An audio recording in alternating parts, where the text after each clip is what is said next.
Henesis Kapitulo 44. At kanyang iniyutos sa katiwala ng kanyang bahay na sinasabi, punuin mo ng mga pagkain ang mga bayong ng mga lalaking ito, kung gaano ang kanilang madadala, at ilagay mo ang salapi ng bawat isa sa labi ng kani-kanyang bayong, at ilagay mo ang aking saro, ang sarong pilak, sa labi ng bayong ng bunso, at ang salapi ng kanyang trigo, at ginawa niya ang ayon sa salita na sinalita ni Jose. At pagliliwanag ng kinaumagahan, ay pinapagpaalam ang mga lalaki, sila at ang kanilang mga asno. Nang sila'y mga kalabas na sa bayan, at hindi pa sila nalalayo, ay sinabi ni Jose sa katiwala ng kanyang bahay, bumangon ka, habulin mo ang mga lalaki, at pagka sila iyong inabutan, ay sabihin mo sa kanila, bakit iginanti ninyo ay kasamaan sa kabutihan? Hindi ba ang sarong ito ang iniinuman ng aking Panginoon? At tunay na kanyang ipinanghuhula, kayo'y gumawa ng masama sa paggawa ng ganyan. At kanyang inabutan sila, at kanyang sinalita sa kanila ang mga ito. At kanilang sinabi sa kanya, bakit sinalita ng aking Panginoon ang mga salitang ito?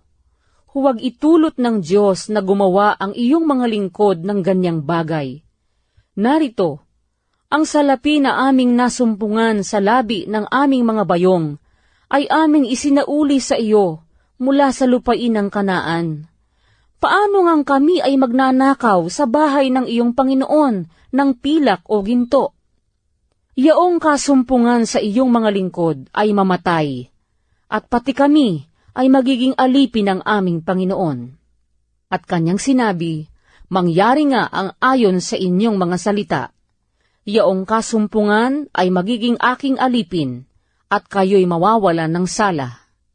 Nang magkagayoy, nagmadali sila, at ibinaba ng bawat isa ang kanyang bayong sa lupa, at binuksan ng bawat isa ang kanyang bayong.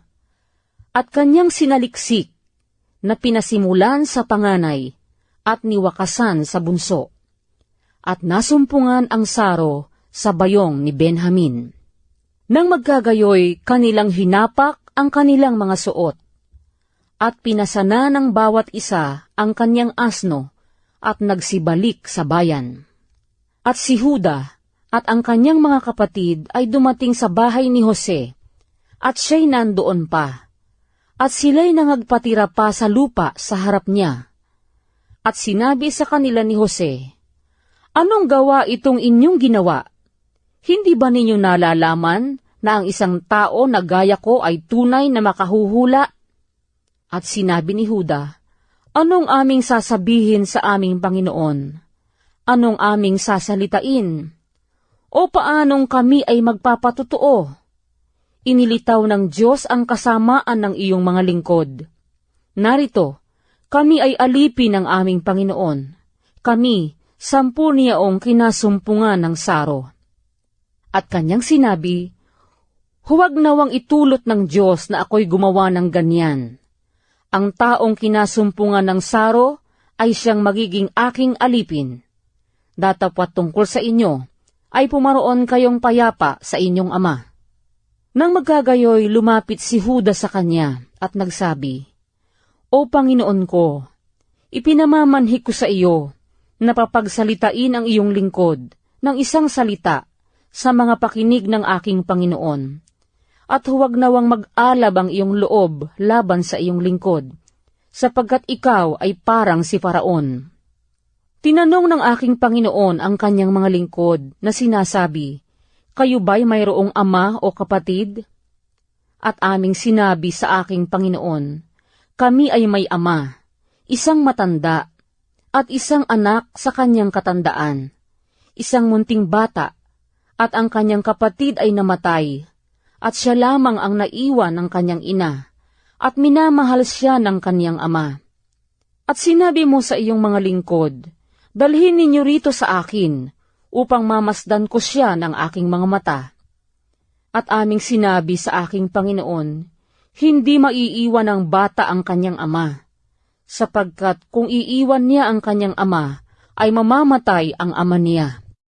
At iyong sinabi sa iyong mga lingkod, hindi na ninyo makikita ang aking mukha, malibang inyong ipagsamang bumaba ang inyong kapatid na bunso. At nangyari, nang panhikin namin ang inyong lingkod na aking ama, ay aming isinaysay sa kanya ang mga salita ng aking Panginoon. At sinabi ng aming ama, pumaroon kayo uli, ibili ninyo tayo ng kaunting pagkain.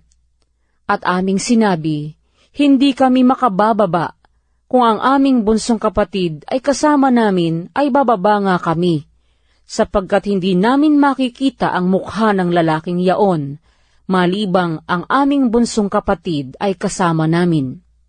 At sinabi ng iyong lingkod na aming ama sa amin, inyong talastas na ang aking asawa ay nagkaanak sa akin ng 2 lalaki. At ang isa'y umalis sa akin, at aking sinabi, tunay na siya'y nalapa, at hindi ko siya nakita mula noon. At kung inyong kunin pa ang isang ito sa akin, at may mangyaring sakuna sa kanya, ay inyong ibababa ang aking uban sa Sheol na may kapanglawan. Ngayon nga'y kung ako'y dumating sa iyong lingkod na aking ama, at ang bata ay hindi namin kasama, sapagkat ang kanyang buhay ay natatali sa buhay ng batang iyan. At mangyayari nga, na pagka kanyang nakitang ang bata ay di namin kasama, na mamamatay siya, at ibababa sa Sheol na may kapanglawan ng iyong mga lingkod, ang mga uban ng iyong lingkod na aming ama. Sapagkat ang iyong lingkod ang siyang nanagot sa bata sa aking ama, na nagsasabi, kung hindi ko siya dalhin sa iyo, ay papasanin ko nga ang kasalanan sa aking ama magpakailanman. Ngayon nga, ay ipahintulot mo na ang iyong lingkod, aking isinasamo sa iyo, ay maiwan na kahalili ng bata, na pinakaalipin ng aking Panginoon, at iyong ipahintulot na ang bata ay umahong kasama ng kanyang mga kapatid. Sapagkat paanong paroroon ako sa aking ama, at ang bata'y di ko kasama, baka aking makita pa ang sakunang sasapit sa aking ama.